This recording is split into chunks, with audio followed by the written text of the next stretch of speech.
ನೀವು ಯಾವುದೋ ಒಂದು ಆಶೀರ್ವಾದವನ್ನು ಎದುರು ನೋಡುತ್ತಿರಬಹುದು, ಯಾವುದೋ ಒಂದು ಅಗತ್ಯತೆ ನಿಮಗೆ ಇರಬಹುದು.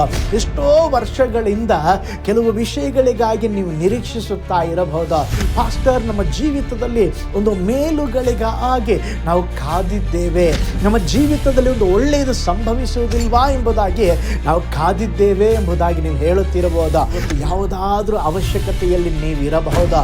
ವ್ಯಾಧಿಯಿಂದ ನನಗೊಂದು ಸ್ವಸ್ಥತೆ ಉಂಟಾಗಬೇಕೆಂಬಂತ ಒಂದು ನಿರೀಕ್ಷೆಯಿಂದ ಇರಬಹುದು. ನೀವು ಎಂಥ ಅವಶ್ಯಕತೆಯಲ್ಲಿದ್ದರೂ, ಎಂಥ ಒಂದು ಸ್ತೋತ್ರ ಸಮಸ್ಯೆಗಳ ಮಧ್ಯದಲ್ಲಿ ಹಾದು ಹೋಗುತ್ತಿದ್ದರೂ ಬೇಡಿಕೊಳ್ಳಿರಿ, ಕರ್ತನು ನಿಮ್ಮ ಜೀವಿತದಲ್ಲಿ ಒಂದು ಅದ್ಭುತವನ್ನ ಮಾಡುತ್ತಾರೆ. ಪ್ರೀತಿಯುಳ್ಳ ದೇವಜನರೇ, ನಿಮ್ಮೆಲ್ಲರಿಗೂ ಯೇಸು ಕ್ರಿಸ್ತನ ಮಧುರವಾದ ನಾಮದಲ್ಲಿ ವಂದನೆಗಳು. ತಂದೆಯಾದ ದೇವರಿಂದಲೂ ನಮ್ಮ ಕರ್ತನಾದ ಯೇಸು ಕ್ರಿಸ್ತನಿಂದಲೂ ನಿಮಗೆ ಕೃಪೆಯು ಶಾಂತಿಯು ಆಗಲಿ. ಈ ಸಮಯ ದೇವರ ವಾಕ್ಯವನ್ನು ಧ್ಯಾನಿಸುವ ಸಮಯ. ಈ ದಿನ ನಾನು ನಿಮ್ಮ ಜೊತೆಯಲ್ಲೇ ಮಾತನಾಡಲಿರುವಂಥ ವಿಷಯ, ಬೇಡಿಕೊಳ್ಳ್ರಿ, ಹುಡುಕಿರಿ, ತಟ್ಟಿರಿ. ಅದಕ್ಕೆ ಆಧಾರವಾಗಿ ಮತ್ತಾಯನ ಬರೆದ ಸುವಾರ್ತೆ 7ನೇ ಅಧ್ಯಾಯ 7 ಮತ್ತು 8ನೇ ವಚನ. ಬೇಡಿಕೊಳ್ಳಿರಿ, ನಿಮಗೆ ದೊರೆಯುವುದು, ಹುಡುಕಿರಿ, ನಿಮಗೆ ಸಿಕ್ಕುವುದು, ತಟ್ಟಿರಿ, ನಿಮಗೆ ತೆರೆಯುವುದು. ಯಾಕೆಂದರೆ ಬೇಡಿಕೊಳ್ಳುವ ಪ್ರತಿಯೊಬ್ಬನು ಹೊಂದುವನು, ಹುಡುಕುವವನಿಗೆ ಸಿಕ್ಕುವುದು, ತಟ್ಟುವವನಿಗೆ ತೆರೆಯುವುದು. ಇಲ್ಲಿ ಯೇಸು ಸ್ವಾಮಿ ಹೇಳುತ್ತಿದ್ದಾರೆ, ಬೇಡಿಕೊಳ್ಳಿರಿ, ನಿಮಗೆ ದೊರೆಯುವುದು, ಹುಡುಕಿರಿ, ನಿಮಗೆ ಸಿಕ್ಕುವುದು, ತಟ್ಟಿರಿ, ನಿಮಗೆ ತೆರೆಯುವುದು. ಎಂಥ ಒಂದು ಅದ್ಭುತವಾದ ವಾಗ್ದಾನ ನೋಡ್ರಿ. ಓ ಸ್ತೋತ್ರ. ಬೇಡಿಕೊಳ್ಬೇಕಂತೆ, ಹುಡುಕಬೇಕಂತೆ, ತಟ್ಟಬೇಕಂತೆ. ಓ ಸ್ತೋತ್ರ. ಇವತ್ತು ಯಾವುದಾದ್ರೂ ಅವಶ್ಯಕತೆಯಲ್ಲಿ ನೀವಿರಬಹುದು. ವ್ಯಾಧಿಯಿಂದ ನನಗೊಂದು ಸ್ವಸ್ಥತೆ ಉಂಟಾಗಬೇಕೆಂಬಂಥ ಒಂದು ನಿರೀಕ್ಷೆಯಿಂದ ಇರಬಹುದು. ಕರ್ತನ ನಿಮ್ಮನ್ನು ನೋಡಿ ಹೇಳುತ್ತಿದ್ದಾರೆ, ಮಗನೇ, ಮಗಳೇ, ನೀನು ಬೇಡಿಕೋ, ನೀನು ಬೇಡಿಕೊಳ್ಳುವಂಥದ್ದು ನಿನಗೆ ದೊರೆಯುವುದು. ಸ್ತೋತ್ರ. ನೀವು ಎಂಥ ಅವಶ್ಯಕತೆಯಲ್ಲಿದ್ದರೂ, ಎಂಥ ಒಂದು ಸ್ತೋತ್ರ ಸಮಸ್ಯೆಗಳ ಮಧ್ಯದಲ್ಲಿ ಹಾದು ಹೋಗುತ್ತಿದ್ದರೂ ಬೇಡಿಕೊಳ್ಳಿರಿ, ಕರ್ತನು ನಿಮ್ಮ ಜೀವಿತದಲ್ಲಿ ಒಂದು ಅದ್ಭುತವನ್ನು ಮಾಡುತ್ತಾರೆ. ನೋಡ್ರಿ, ದೇವರು ನಮ್ಮಿಂದ ಬಯಸುವಂಥದ್ದು ಈ 3 ಸಂಗತಿಗಳು. 1, ಬೇಡಿಕೊಳ್ಳಬೇಕು. 2, ನಾವು ಹುಡುಕಬೇಕು. 3ನೇದಾಗಿ ನಾವು ತಟ್ಟಬೇಕು. ಹಾಗಾದರೆ ನಾವು ಏನನ್ನು ಬೇಡಿಕೊಳ್ಳಬೇಕು? ನೋಡ್ರಿ, ಸ್ತೋತ್ರ. ಮೊದಲನೇದಾಗಿ ನಾವು ಕರ್ತನ ಸಮ್ಮುಖದಲ್ಲಿ ಆತನ ಮಕ್ಕಳಾದ ನಾವುಗಳು ಆಶೀರ್ವಾದಗಳನ್ನು ಹೊಂದಿಕೊಳ್ಳಬೇಕೆಂಬುದು ದೇವರು ಬಯಸ್ತಾರೆ. ನಾವೇನು ಮಾಡಬೇಕು? ನಮ್ಮ ಜೀವಿತದಲ್ಲಿ ಬೇಡಿಕೊಳ್ಳುವವರಾಗಿರಬೇಕು. ನೋಡ್ರಿ, ನೀವು ಯಾವುದೋ ಒಂದು ಆಶೀರ್ವಾದವನ್ನು ಎದುರು ನೋಡುತ್ತಿರಬಹುದು, ಯಾವುದೋ ಒಂದು ಅಗತ್ಯತೆ ನಿಮಗೆ ಇರಬಹುದು. ಎಷ್ಟೋ ವರ್ಷಗಳಿಂದ ಕೆಲವು ವಿಷಯಗಳಿಗಾಗಿ ನೀವು ನಿರೀಕ್ಷಿಸುತ್ತಾ ಇರಬಹುದು. ಪಾಸ್ಟರ್, ನಮ್ಮ ಜೀವಿತದಲ್ಲಿ ಒಂದು ಮೇಲುಗಳಿಗಾಗಿ ನಾವು ಕಾದಿದ್ದೇವೆ, ನಮ್ಮ ಜೀವಿತದಲ್ಲಿ ಒಂದು ಒಳ್ಳೆಯದು ಸಂಭವಿಸುವುದಿಲ್ವಾ ಎಂಬುದಾಗಿ ನಾವು ಕಾದಿದ್ದೇವೆ ಎಂಬುದಾಗಿ ನೀವು ಹೇಳುತ್ತಿರಬಹುದು.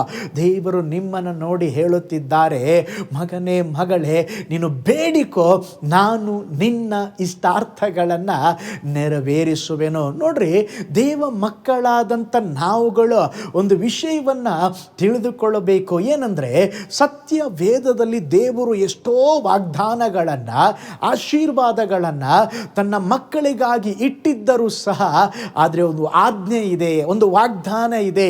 ಏನಂತ ಹೇಳಿದ್ರೆ, ನಾವು ಬೇಡಿಕೊಳ್ಳಬೇಕಂತೆ. ನಾವು ಬೇಡಿಕೊಳ್ಳುವಾಗ ಮಾತ್ರ ದೇವರು ಅದು ನಮಗೆ ಕೊಡುತ್ತಾರಂತೆ. ನೋಡ್ರಿ, ದೇವರಿಗೆ ನಮ್ಮ ಅವಶ್ಯಕತೆಗೆಲ್ಲವೂ ತಿಳಿದಿದ್ದರೂ ಸಹ ನಾವು ಕೇಳಿಕೊಳ್ಳಬೇಕೆಂಬುದಾಗಿ ದೇವರು ಬಯಸುತ್ತಾ ಇದ್ದಾರೆ. ಅನೇಕರು ಏನು ಹೇಳ್ತಾರೆ ಗೊತ್ತಾ? ಓ ಪಾಸ್ಟರ್, ದೇವರು ಸರ್ವಶಕ್ತನಲ್ವಾ, ಅವರು ಸರ್ವವ್ಯಾಪಿ ಅಲ್ವಾ, ಅವ್ರಿಗೆಲ್ಲವೂ ಗೊತ್ತಿದೆ ಅಲ್ವಾ ಪಾಸ್ಟರ್, ಮತ್ತ್ಯಾಕೆ ನಾವು ದೇವ್ರನ್ನ ಕೇಳಬೇಕು? ಯಾಕೆ ನಾವು ಪ್ರಾರ್ಥನೆ ಮಾಡಬೇಕು? ಯಾಕೆ ನಾವು ಬೇಡಿಕೊಳ್ಬೇಕು? ಓ ಸ್ತೋತ್ರ. ದೇವರಿಗೆಲ್ಲ ಗೊತ್ತಿರೋದ್ರಿಂದ ಅವ್ರು ಏನಾದರೂ ಕೊಟ್ಟರೆ ತಗೊಳ್ತೀವಿ ಪಾಸ್ಟರ್, ಕೊಡದೇ ಇದ್ದರೆ ನಾವು ಹಾಗೆ ಮೌನವಾಗಿರ್ತೇವೆ. ಆದರೆ ಯೇಸು ಸ್ವಾಮಿ ಹೇಳ್ತಾ ಇದ್ದಾರೆ, ಏನಂತ ಹೇಳಿದ್ರೆ, ನಾವು ಮೌನವಾಗಿದ್ದರೆ, ಸುಮ್ಮನೆ ಇದ್ದರೆ ಏನನ್ನೂ ಹೊಂದಿಕೊಳ್ಳ ಬೇಡಿಕೊಳ್ಳುವುದಿಲ್ಲ. ದೇವ ಮಕ್ಕಳಾದಂಥ ನಾವುಗಳು ಬೇಡಿಕೊಳ್ಳುವುದನ್ನು ಕಲಿಯಬೇಕು. ನಾವು ಬೇಡಿಕೊಳ್ಳುವಾಗ ಮಾತ್ರ ದೇವರು ಕೊಡುತ್ತಾರೆ. ಕೆಲವರು ಹೇಳ್ತಾರೆ, ಪಾಸ್ಟರ್ ನಾನು ಬೇಡಿಕೊಳ್ಳೋದಿಲ್ಲ ಪಾಸ್ಟರ್, ಆದರೆ ನನಗಾಗಿ ಬೇಡಿಕೊಳ್ಳುವುದಕ್ಕೆ ಕೆಲವು ಪಾಸ್ಟರ್ಗಳನ್ನು ನಾನು ಇಟ್ಟಿದ್ದೇನೆ. ಆಗಾಗ ಅವರಿಗೆ ಒಂದು ಫೋನ್ ಮಾಡ್ತೀನಿ, ಪಾಸ್ಟರ್ ಗೋಸ್ತ್ರ ನನಗಾಗಿ ಪ್ರೇಯರ್ ಮಾಡಿ ಅಂತ ಹೇಳ್ತೇನೆ. ಪಾಸ್ಟ್ರು ಕೂಡ ಪ್ರೇಯರ್ ಮಾಡ್ತಾರೆ, ಆದರೆ ನಾನು ಪಾಸ್ಟರ್ ಪ್ರೇಯರ್ ಮಾಡೋದೇ ಇಲ್ಲ. ನೀವು ಪಾಸ್ಟರ್ಗಳ ಬಳಿಯಲ್ಲಿ ಪ್ರಾರ್ಥನೆ ಮಾಡಿಸಿಕೊಳ್ಳೋದು ಒಳ್ಳೆಯದೇ, ತಪ್ಪೇ ಅಲ್ಲ. ಆದರೆ ಪ್ರಾರ್ಥನೆ ಮಾಡಿಸಿಕೊಳ್ಳುವ ನೀವು ಯಾವ ಪ್ರೇಯರ್ ರಿಕ್ವೆಸ್ಟನ್ನು ಹೇಳ್ತೀರೋ ಆ ವಿಷಯಕ್ಕಾಗಿ ಮೊದಲು ನೀವು ಪ್ರಾರ್ಥಿಸಬೇಕು, ನೀವು ಬೇಡಿಕೊಳ್ಳಬೇಕು. ಯೇಸು ಸ್ವಾಮಿ ಏನು ಹೇಳಿದ್ದಾರೆ? ನಿಮಗಾಗಿ ನಿಮ್ಮ ಪಾಸ್ಟರ್ ಬಳಿ ನೀವು ಬೇಡಿಕೊಳ್ಳ್ರಿ ಕೊಡ್ತೇನೆ ಎಂಬುದಾಗಿ ಹೇಳಿದ್ದಾರಾ? ಹಾಗೆ ಹೇಳಲಿಲ್ಲ ಸ್ವಾಮಿ. ಸ್ವಾಮಿ ಏನು ಹೇಳಿದರು? ಬೇಡಿಕೊಳ್ಳ್ರಿ, ವೈಯಕ್ತಿಕವಾಗಿ ನಿಮ್ಮೊಟ್ಟಿಗೆ ಹೇಳ್ತಾ ಇದ್ದಾರೆ. ಮಗನೇ ಮಗಳೇ, ನೀವು ಬೇಡಿಕೊಳ್ಳಬೇಕು, ನೀವು ಪ್ರಾರ್ಥಿಸಬೇಕು. ನೀವು ಪ್ರಾರ್ಥನೆ ಮಾಡಿದರೆ ಕರ್ತನು ನೀವು ಬೇಡುವಂಥದ್ದಕ್ಕೆ ಎಲ್ಲವನ್ನ ಒದಗಿಸಿಕೊಡುತ್ತಾರೆ. ನೋಡ್ರಿ, ಅನೇಕ ವಚನಗಳನ್ನು ನಾವು ಬೈಬಲಲ್ಲಿ ನೋಡಬಹುದು. ಯೋಹಾನ್ ಬರೆದ ಸುವಾರ್ತೆ 14ನೇ ಅಧ್ಯಾಯ 14ನೇ ವಚನ ಹೇಳ್ತದೆ, ನೀವು ನನ್ನ ಹೆಸರಿನಲ್ಲಿ ಏನಾದರೂ ಬೇಡಿಕೊಂಡರೆ ಅದನ್ನು ನೆರವೇರಿಸುವೆನು. ಯೋಹಾನ್ ಬರೆದ ಸುವಾರ್ತೆ 15ನೇ ಅಧ್ಯಾಯ 7ನೇ ವಚನ ಹೇಳುತ್ತದೆ, ನೀವು ನನ್ನಲ್ಲಿಯೂ ನನ್ನ ವಾಕ್ಯಗಳು ನಿಮ್ಮಲ್ಲಿಯೂ ನೆಲೆಗೊಂಡಿದ್ದರೆ ಏನು ಬೇಕಾದರೂ ಬೇಡಿಕೊಳ್ಳಿರಿ, ಅದು ನಿಮಗೆ ದೊರೆಯುವುದು. ಮತ್ತಾಯನು ಬರೆದ ಸುವಾರ್ತೆ 22ನೇ ವಚನ ಹೇಳ್ತದೆ, ನೀವು ನಂಬಿಕೊಂಡು ಪ್ರಾರ್ಥನೆಯಲ್ಲಿ ಏನೇನು ಬೇಡಿಕೊಳ್ಳುವಿರೋ ಅದನ್ನೆಲ್ಲ ಹೊಂದುವಿರಿ ಎಂಬುದಾಗಿ ಹೇಳಿದ್ದಾರೆ. ಹಾಗಾದರೆ ಓ ಸ್ತೋತ್ರ, ನಾವೇನು ಮಾಡಬೇಕ್ರಿ? ಬೇಡಿಕೊಳ್ಳಬೇಕು, ಕೇಳಿಕೊಳ್ಳಬೇಕು.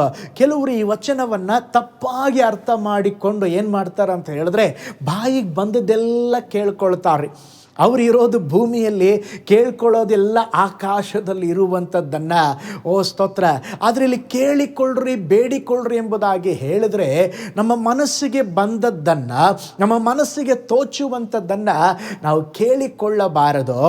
ದೇವರಿಗೆ ಇಷ್ಟವಾದದ್ದನ್ನು, ನಮ್ಮ ಜೀವಿತದಲ್ಲಿ ದೇವರು ಏನು ಪ್ಲ್ಯಾನ್ ಹಾಕಿದ್ದಾರೋ ಅದನ್ನು ಮಾತ್ರ ನಾವು ಕೇಳಿಕೊಳ್ಳಬೇಕು. ಸ್ತೋತ್ರ. ಅನೇಕ ಜನರು ಬೇಡಿಕೊಳ್ಳ್ರಿ ಎಂಬುದಾಗಿ ಹೇಳಿದ್ದಾರಂಥೇಳಿ ಸ್ತೋತ್ರ ಕಣ್ಣಿಗೆ ನೋಡೋದೆಲ್ಲ ಅವರು ಕೇಳಿಕೊಳ್ಳುತ್ತಾರೆ. ಸ್ತೋತ್ರ. ಅದನ್ನು ದೇವರು ಕೊಡುವುದಿಲ್ಲ ರೀ. ನಾವು ಬೇಡಿಕೊಳ್ಳುವಾಗ ದೇವರಿಗೆ ಇಷ್ಟವಾದದ್ದನ್ನು ನಾವು ಕೇಳಬೇಕು. ಯಾಕೋಬನ ಪತ್ರಿಕೆ 4ನೇ ಅಧ್ಯಾಯ 3ನೇ ವಚನ ಹೇಳ್ತದೆ, ನೀವು ಬೇಡಿದ್ದರೂ ಬೇಡಿದ್ದನ್ನು ನಿಮ್ಮ ಭೋಗಗಳಿಗಾಗಿ ಉಪಯೋಗಿಸಬೇಕೆಂಬ ದುರಾಭಿಪ್ರಾಯಪಟ್ಟು ಬೇಡಿಕೊಳ್ಳುವುದರಿಂದ ನಿಮಗೆ ದೊರೆಯುವುದಿಲ್ಲ.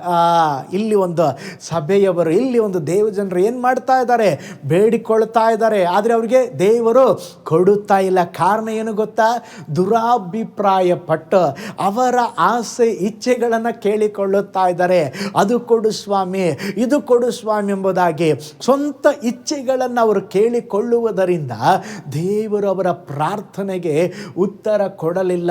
ಹೊಟ್ಟೆ ಕಿಚ್ಚು ಪಟ್ಟು, ದುರಾಭಿಪ್ರಾಯ ಪಟ್ಟು, ದೇವರೇ ಅವ್ರಿಗೊಂದು ಕಾರ್ ಇದೆ, ನಮಗೂ ಒಂದು ಕಾರ್ ಕೊಡ್ರೆ, ಅವ್ರಿಗೊಂದು ಬೈಕ್ ಇದೆ, ನಮಗೆ 2 ಬೈಕ್ ಕೊಡ್ರೆ, ಅವ್ರು ಸ್ವಂತ ಮನೆ ತಗೊಂಡಿದ್ದಾರೆ, ನಮಗೂ ಒಂದು ದೊಡ್ಡ ಬಂಗ್ಲೆ ಕೊಡ್ರೆ, ಅದು ದುರಾಭಿಪ್ರಾಯ ಪಟ್ಟು ನಾವು ಸ್ತೋತ್ರ ಬೇಡಿಕೊಳ್ಳಬಾರದು. ಮನಸಾರೆ ದೇವರಿಗೆ ಇಷ್ಟವಾಗುವ ಕಾರ್ಯವನ್ನು ಮಾತ್ರ ನಾವು ದೇವ ಸಮ್ಮುಖದಲ್ಲಿ ಪ್ರಾರ್ಥಿಸಬೇಕು. ನೋಡ್ರಿ, ಯಾವುದೇ ಪ್ರಾರ್ಥನೆ ಇದ್ದರೂ ಕೂಡ ಆ ಪ್ರಾರ್ಥನೆಯಲ್ಲಿ ದೇವರ ಚಿತ್ತ ಇರಬೇಕು. ದೇವರ ಚಿತ್ತ ಅನುಸಾರವಾಗಿರುವ ಎಲ್ಲ ಪ್ರಾರ್ಥನೆಗಳನ್ನು ದೇವರು ಕೇಳ್ತಾರೆ. ಆದರೆ ದೇವರ ಚಿತ್ತ ಇಲ್ಲದ ಪ್ರಾರ್ಥನೆಗಳನ್ನು ದೇವರು ಕೇಳುವುದಿಲ್ಲ. ಆದುದರಿಂದ ಇಲ್ಲಿ ಯೇಸು ಸ್ವಾಮಿ ಬೇಡಿಕೊಳ್ಳ್ರಿ ಎಂಬುದಾಗಿ ಹೇಳುವಾಗ ನಾವೇನು ಬೇಡಿಕೊಳ್ಬೇಕು? ದೇವರಿಗೆ ಇಷ್ಟವಾಗುವಂಥದ್ದನ್ನು, ದೇವರ ಚಿತ್ತವನ್ನು ನಾವು ತಿಳಿದು ಅಂಥ ವಿಷಯಗಳನ್ನು ಬೇಡಿಕೊಳ್ಳಬೇಕು. ಅಪೊಸ್ತಲ ಕೃತ್ಯಗಳು 8ನೇ ಅಧ್ಯಾಯ 19ನೇ ವಚನದಲ್ಲಿ ಓದುವಾಗ ಸ್ತೋತ್ರ, ಒಬ್ಬ ವ್ಯಕ್ತಿಯು ಅವನ ಒಂದು ಪ್ರೇಯರ್ ರಿಕ್ವೆಸ್ಟ್ ರೀ, ಅವನ ಹೆಸರು ಸೀಮೋನ್ ಎಂಬುದಾಗಿ. ಅವನು ಮುಂಚೆ ಏನಾಗಿದ್ದ ಅಂತ ಹೇಳಿದ್ರೆ ಮಂತ್ರವಾದಿಯಾಗಿದ್ದ. ಈಗ ಆ ಪಟ್ಟಣದಲ್ಲಿ ಅಪೊಸ್ತಲರನ್ನ ನೋಡಿದ. ಅವರು ಯಾರ ಮೇಲೆ ಕೈ ಇಡ್ತಾ ಇದ್ರೋ ಪರಿಶುದ್ಧಾತ್ಮನು ಅವರ ಮೇಲೆ ಇಳಿದು ಬರ್ತಾ ಇದ್ರು.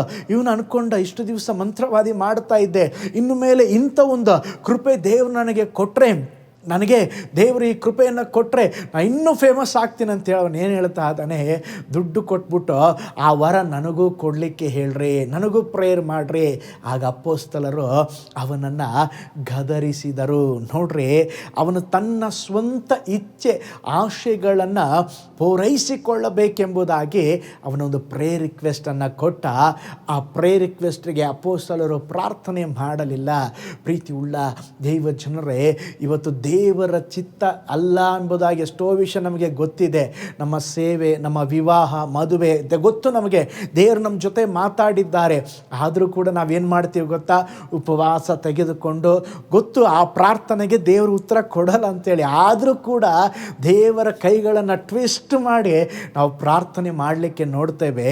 ದೇವರು ಅಂಥ ಪ್ರಾರ್ಥನೆಗಳನ್ನು ಕೇಳುವುದಿಲ್ಲ. ಪ್ರೀತಿ ಉಳ್ಳ ದೈವ ಜನರೇ, ನಮ್ಮ ಜೀವಿತದಲ್ಲಿ ದೇವರಿಗೆ ಇಷ್ಟವಾದ ಸಂಗತಿಗಳನ್ನು ಮಾತ್ರ ನಾವು ಕೇಳಿಕೊಳ್ಳಬೇಕ್ರಿ. ಒಂದು ಸಾರಿ ಪ್ರವಾದಿಯಾದಂಥ ಎಲಿಯನು, ಸ್ತೋತ್ರ, ಕಾರ್ಮೆಲ್ ಬೆಟ್ಟದಲ್ಲಿ ಅಗ್ನಿಯನ್ನೇ ಬರಮಾಡಿದ ಎಲಿಯನವನು ಬಹಳ ಒಬ್ಬ ಪ್ರಾರ್ಥನಾ ವೀರನ್ರೆ.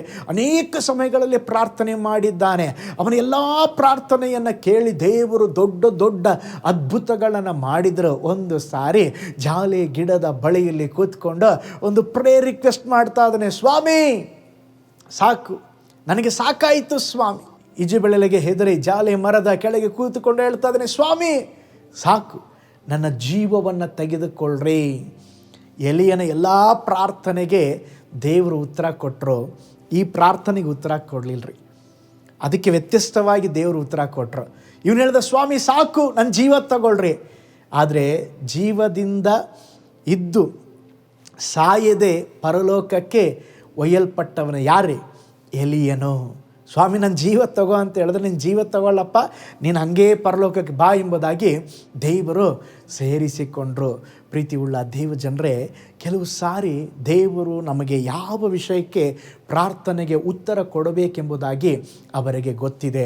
ಮೊದಲನೇದಾಗಿ ನಾವು ನೋಡಿದೆವು, ಬೇಡಿಕೊಳ್ಳ್ರಿ ಅಂತ ಹೇಳಿದ್ರೆ ನಾವು ದೇವರ ಚಿತ್ತಾನುಸಾರವಾಗಿ ಬೇಡಿಕೊಳ್ಳಬೇಕು. ಒಬ್ಬ ಭಕ್ತ ಯಾವಾಗಲೂ ದೇವರ ಬಳಿಯಲ್ಲಿ ದೂರ ಹೇಳ್ತಾ ಇದ್ದ, ಸ್ವಾಮಿ ಸಂಸಾರದಲ್ಲಿ ಸುಖ ಇಲ್ಲಪ್ಪ, ಸಂತೋಷ ಇಲ್ಲಪ್ಪ, ಮಕ್ಕಳು ಹೇಳಿದ ಮಾತು ಕೇಳೋದಿಲ್ಲಪ್ಪ, ಸ್ತೋತ್ರ, GST ಎಲ್ಲ ಜಾಸ್ತಿ ಆಗಿಬಿಟ್ಟಿದೆ, ಪೆಟ್ರೋಲ್ ಡೀಸೆಲ್ ಬೆಲೆ ಜಾಸ್ತಿ ಆಗಿಬಿಟ್ಟಿದೆ, ಕರೆಂಟು ನೀರಿನ ಬಿಲ್ ಜಾಸ್ತಿ ಬರ್ತಾ ಇದೆ, ಈ ಜೀವನವೇ ನನಗೆ ಸಾಕಾಗ್ಬಿಟ್ಟಿದೆ, ಕರ್ತನೇ ಏನು ಮಾಡೋದು ನನಗೆ ಗೊತ್ತಿಲ್ಲ, ಆದಷ್ಟು ಬೇಗನೆ ಸ್ವಾಮಿ ನಾನು ನಿನ್ನ ಬಳಿಗೆ ಬರ್ತೇನೆ, ಸ್ತೋತ್ರ ನನ್ನ ಜೀವವನ್ನು ತಗೋಪ ಅಂತ ಪ್ರೇಯರ್ ಮಾಡಿದಂತೆ. ತಕ್ಷಣ ದೇವರ ಒಂದು ದೇವದೂತನ ಕಳಿಸಿ ಪಕ್ಕದಲ್ಲೇ ನಿಲ್ಲಿಸಿದ್ರಂತೆ. ದೇವದೂತನ ಯಾರು, ಏಕೆ? ಇಲ್ಲಪ್ಪ, ನೀನು ಪ್ರೇಯರ್ ಮಾಡಿದಲ್ವ, ದೇವರು ನಿನ್ನನ್ನು ಕರ್ಕೊಂಬರ್ಲಿಕ್ಕೆ ಕೇಳಿದ್ದಾರೆ.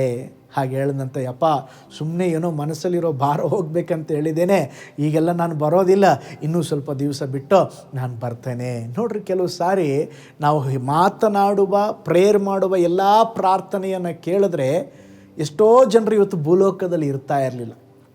ಎಷ್ಟೋ ಸಾರಿ ಹೇಳಿದೆಯಲ್ವ, ದೇವರೇ ಯಾಕೆ ಈ ಜೀವನ, ದೇವರೇ ನಾನು ಯಾಕೆ ಬದುಕಬೇಕು, ಯಾಕೆ ನನ್ನ ಜೀವನ ತೊಗೊಂಬಿಡ್ರಿ ಸ್ವಾಮಿ. ಬರೇ ಎಲ್ಲದಕ್ಕಿಂತ ಹೆಚ್ಚಾಗಿ ಎಲ್ಲರೂ ಇದೇ ಪ್ರೇಯರ್ ಮಾಡಿರ್ತಾರೆ.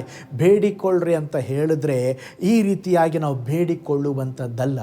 ನಮ್ಮ ಜೀವಿತದಲ್ಲಿ ದೇವರ ಚಿತ್ತಾನುಸಾರವಾಗಿ ಪ್ರಾರ್ಥಿಸಬೇಕು. ಸ್ತೋತ್ರ, ದೇವರು ನಮ್ಮ ಬಾಯಿಂದ ಹೊರಡುವ ಮಾತುಗಳನ್ನು ಮಾತ್ರವಲ್ಲರಿ, ನಮ್ಮ ಹೃದಯದ ಯೋಚನೆಗಳನ್ನು ಸಹ ದೇವರು ಬಲ್ಲವರಾಗಿದ್ದಾರೆ.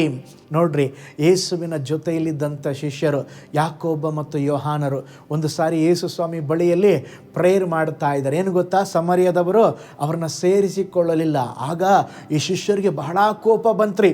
ಏನು ಹೇಳ್ತಾ ಇದ್ದಾರೆ ಗೊತ್ತಾ, ಸ್ವಾಮಿ ಆಕಾಶದಿಂದ ಬೆಂಕಿ ಬಿದ್ದು ಇವರನ್ನು ನಾಶ ಮಾಡು ಎಂಥ ಪ್ರೇಯರ್ ರಿಕ್ವೆಸ್ಟ್. ನೋಡ್ರಿ, ಯೇಸು ಸ್ವಾಮಿ ಅವರನ್ನು ಗದರಿಸಿದರು. ಪ್ರೀತಿಯುಳ್ಳ ದೇವ ಜನರೇ, ಇವತ್ತು ಬೇಡಿಕೊಳ್ಳ್ರಿ ಎಂಬುದಾಗಿ ದೇವರು ಹೇಳಿದ್ದಾರೆ. ನಾವು ಬೇಡಿಕೋಬೇಕು, ಆದರೆ ಯಾವ ವಿಷಯಕ್ಕಾಗಿ ನಾವು ಬೇಡಿಕೊಳ್ಳಬೇಕು? ಒಂದು, ನಾವು ಸರಿಯಾದದ್ದನ್ನು ಮಾತ್ರ ಬೇಡಿಕೊಳ್ಳಬೇಕು. ಓ ಸ್ತೋತ್ರ, ಸರಿಯಾದದ್ದನ್ನು ಮಾತ್ರ ದೇವರ ಬಳಿ ಕೇಳಿಕೊಳ್ಳ್ರಿ. ಇದು ನನ್ನ ದೇವರಿಗೆ ಇಷ್ಟನಾ? ಈ ಪ್ರಾರ್ಥನೆಯನ್ನು ದೇವರ ಚಿತ್ತಾನುಸಾರವಾಗಿ ಇದೆಯಾ ಎಂಬುದಾಗಿ ಸರಿಯಾಗಿ ನಾವು ಬೇಡಿಕೊಳ್ಳಬೇಕು. ಎರಡನೇದಾಗಿ, ನಾವು ಬೇಡಿಕೊಳ್ಳಬೇಕೆಂಬುದಾಗಿ ಹೇಳುವಾಗ ಹೆಂಗೆ ಬೇಡ್ಕೋಬೇಕು ಗೊತ್ತಾ? ನಂಬಿಕೆಯಿಂದ ಬೇಡಿಕೊಳ್ಳಬೇಕ್ರಿ. ಯಾಕೋಬನ ಪತ್ರಿಕೆ 1ನೇ ಅಧ್ಯಾಯ 6ನೇ ವಚನವನ್ನು ನೋಡ್ರಿ. ನಿಮ್ಮಲ್ಲಿ ಯಾವನಿಗಾದರೂ ಜ್ಞಾನ ಕಡಿಮೆಯಾಗಿದ್ದರೆ ಅವನು ದೇವರನ್ನು ಕೇಳಿಕೊಳ್ಳಲಿ, ಅದು ಅವನಿಗೆ ದೊರಕುವುದು. ದೇವರು ಹಂಗಿಸದೆ ಎಲ್ಲರಿಗೂ ಉದಾರ ಮನಸ್ಸಿನಿಂದ ಕೊಡುವವರಾಗಿದ್ದಾರೆ.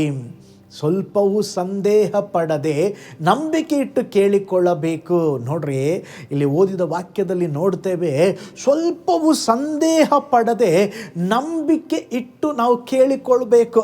ಇಲ್ಲಿ ಬೇಡಿಕೊಳ್ಳ್ರಿ ಎಂಬುದಾಗಿ ಹೇಳಿದ್ರೆ ನಾವು ವೈಯಕ್ತಿಕವಾಗಿ ಬಂದು ಬೇಡಿಕೊಳ್ಳಬೇಕು, ಸರಿಯಾದದ್ದನ್ನು ಬೇಡಿಕೊಳ್ಳಬೇಕು. ಅದು ಮಾತ್ರವಲ್ಲ, ನಾವು ನಂಬಿ ಬೇಡಿಕೊಳ್ಳಬೇಕು. ಪ್ರಾರ್ಥಿಸುವಾಗ ಇದು ನಡೆಯುತ್ತದೋ ಇಲ್ಲವೋ ಎಂಬುದಾಗಿ ಸಂದೇಹ ಪಟ್ಟ ಅಂತ ಮನುಷ್ಯನು ದೇವರಿಂದ ಏನನ್ನ ಸಹ ಹೊಂದಿಕೊಳ್ಳಲಿಕ್ಕೆ ಸಾಧ್ಯವಿಲ್ಲ. ಆದರೆ ಅವನ ಜೀವಿತದಲ್ಲಿ ಪ್ರಾರ್ಥನೆ ಮಾಡಿ ಏನು ಬೇಡಿಕೊಳ್ತಾನೋ ಅದನ್ನು ಹೊಂದಿದ್ದೇವೆಂಬುದಾಗಿ ನಂಬಿ ನಾವು ಪ್ರಾರ್ಥಿಸಬೇಕು. ದೇವರಿಗೆ ಇಷ್ಟವಾದ ಒಂದು ಪ್ರಾರ್ಥನೆ ಯಾವುದು ಗೊತ್ತಾ? ನಂಬಿಕೆಯ ಪ್ರಾರ್ಥನೆ. ಯೇಸು ಸ್ವಾಮಿ ತನ್ನ ಶಿಷ್ಯರಿಗೆ ಉಪದೇಶ ಮಾಡಿ ಹೇಳಿದರು. ಮತ್ತಾಯನ ಬರೆದ ಸುವಾರ್ತೆ 21:22 ವಚನ ನೋಡ್ರಿ. ನೀವು ಸಂಶಯ ಪಡದೆ ನಂಬಿದರೆ ಈ ಬೆಟ್ಟಕ್ಕೆ ಕಿತ್ತುಕೊಂಡು ಹೋಗಿ ಸಮುದ್ರದಲ್ಲಿ ಬೀಳು ಎಂದು ಹೇಳಿದರು, ಅದು ಆಗುವುದು. ನೀವು ನಂಬಿಕೊಂಡು ಪ್ರಾರ್ಥನೆಯಲ್ಲಿ ಏನು ಬೇಡಿಕೊಳ್ಳುವಿರೋ ಅದನ್ನೆಲ್ಲ ಹೊಂದುವಿರಿ. ಓ ಸ್ತೋತ್ರ. ಹಾಗಾದರೆ ನಾವು ನಂಬಿಕೆಯಿಂದ ದೇವರ ಬಳಿಯಲ್ಲಿ ನಾವು ಬೇಡಿಕೊಳ್ಳಬೇಕು. ನೋಡ್ರಿ, ಈ ನಂಬಿದರೆ ಅದು ಎಲ್ಲ ಆಗ್ತದೆ. ನಂಬಿಕೆ ಲೋಕವನ್ನು ಜಯಿಸ್ತದೆ. ನಮ್ಮ ಪ್ರಾರ್ಥನೆಯಲ್ಲಿ ನಾವು ನಂಬಬೇಕು. ನಮ್ಮ ಸಮಸ್ಯೆಗಳಿಗಿಂತ ದೇವರು ದೊಡ್ಡವನೆಂಬುದಾಗಿ ನಾವು ನಂಬಬೇಕು. ನನ್ನ ವ್ಯಾಧಿ ಹೋಗ್ತದೆ, ನನ್ನ ಸ್ಥಿತಿಗತಿಗಳು ಬದಲಾಗ್ತದೆ, ನನ್ನ ಪ್ರಾಬ್ಲಮ್ ಸಾಲ್ವ್ ಆಗ್ತದೆ, ನನ್ನ ದೇವರು ನನಗೆ ಬಿಡುಗಡೆ ಕೊಡ್ತಾರೆ, ನನ್ನ ಪ್ರಾರ್ಥನೆಗೆ ದೇವರು ಉತ್ತರ ಕೊಟ್ಟರು ಅಂತೇಳಿ ನಾವು ಬೇಡಿಕೊಂಡು ಏನು ಮಾಡಬೇಕಂತ ಹೇಳಿದ್ರೆ ನಂಬಬೇಕು. ನಂಬುವುದು ಮಾತ್ರವಲ್ಲ ರೀ, ವಿಶ್ವಾಸದ ಅರಿಕೆ ಮಾಡಬೇಕು. ಅದು ನಡೆಯೋ ಮುಂಚೆನೇ ನಿಮ್ಮ ವಿಶ್ವಾಸದ ಕಣ್ಗಳಿಂದ ನೀವು ನೋಡಬೇಕು. ಒಂದು ಸಾರಿ ಬೋಧಕರಾದಂಥ ಪೌಲ್ ಎಂಗಿಚೆ ಅವರ ಕರ್ತನಲ್ಲಿ ನಿದ್ರೆ ಹೊಂದಿದ್ದಾರೆ. ಅವರು ತಮ್ಮ ಪುಸ್ತಕದಲ್ಲಿ ಒಂದು ಸುಂದರವಾದ ಸಾಕ್ಷಿಯನ್ನು ಬರೆದಿದ್ದಾರೆ. ಅವರ ಸೇವೆಯನ್ನು ಪ್ರಾರಂಭಿಸಿದ ಸಮಯದಲ್ಲಿ ಬಹಳ ಬಡತನರಿ ಸೇವೆ. ಆದರೆ ಅವರ ಸೇವೆಗಾಗಿ ಒಂದು ಚೇರ್ ಟೇಬಲ್ ಬೇಕೆಂಬುದಾಗಿ ಪ್ರಾರ್ಥಿಸ್ತಾ ಇದ್ದರು. ಪ್ರಾರ್ಥನೆ ಮಾಡಿದ ನಂತರ ಯೇಸುಸ್ವಾಮಿ ಹೇಳಿದ್ರಲ್ವ, ನಂಬಿಕೆಯಿಂದ ಹೊಂದಿದ್ದೇವೆಂದು ಸ್ತೋತ್ರ, ನೀವು ನಂಬಿ ಪ್ರಾರ್ಥಿಸಿರಿ ಎಂಬುದಾಗಿ. ಮುಂದಿನ ವಾರ ಇವ್ರು ಏನು ಮಾಡಿದ್ರು ಗೊತ್ತಾ? ಸಭೆಯಲ್ಲಿ ನಂಬಿಕೆಯಿಂದ ವಿಶ್ವಾಸದ ಅರಿಕೆ ಮಾಡಿದ್ರು. ಏನಂತ ಹೇಳಿದ್ರೆ, ದೇವರು ನನಗೆ ಒಂದು ಸೈಕಲನ್ನು, ಒಂದು ಟೇಬಲನ್ನು, ಒಂದು ಕುರ್ಚಿಯನ್ನು ಕೊಟ್ಟಿದ್ದಾರೆ. ಎಲ್ಲರೂ ಸಭೆಯಲ್ಲಿ ಅಲ್ಲೇಲೂಯಾ ಪ್ರೈಸ್ ಲಾರ್ಡ್ ಅಂಥೇಳಿ ಸ್ತೋತ್ರ. ಮಧ್ಯಾಹ್ನ ಸಮಯದಲ್ಲಿ ಪಾಸ್ಟ್ರ್ ಮನೆಗೆ ಬಂದು, ಪಾಸ್ಟರ್, ದೇವರು ನಮಗೆ ಕೊಟ್ಟ ಟೇಬಲ್ಲು, ಸೈಕಲ್ಲು, ಕುರ್ಚಿ ತೋರಿಸ್ತೀರಾ ಅಂತ ಹೇಳಿದಾಗ ಇನ್ನೂ ಬಂದಿರಲೇ ಇಲ್ಲರಿ. ನಂಬಿಕೆಯಿಂದ ಅರಿಕೆ ಮಾಡಿ ಮಾತ್ರ ಸಾಕ್ಷಿ ಹೇಳಿದರು.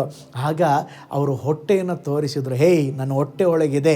ಹೇಗೆ ಮಗು ಹೊಟ್ಟೆ ಒಳಗೆ ಇದ್ದು ಸ್ತೋತ್ರ 10 ತಿಂಗಳು ಬಿಟ್ಟು ನಂತರ ಹೇಗೆ ಲೋಕಕ್ಕೆ ಬರ್ತದೆಯೋ, ನನ್ನ ನಂಬಿಕೆಯಿಂದ ಅದು ನನ್ನ ಹೊಟ್ಟೆ ಒಳಗೆ ಜನಿಸಿದೆ, ಅದು 10 ತಿಂಗಳು ಆದಮೇಲೆ ಬರ್ತದೆ ಅಂಥೇಳಿ ಆ ಯವನಸ್ಥರಿಗೆ ಹೇಳಿ ಕಳಿಸಿಬಿಟ್ರು. ಈ ಯವನಸ್ಥರು ಸುಮ್ಮನೆ ಇರಬೇಕಲ್ರ, ಕೆಲವು ಯವನಸ್ಥರಲ್ಲ ಒಳ್ಳೆ ಯವನಸ್ಥರಾಗಿರ್ತಾರೆ.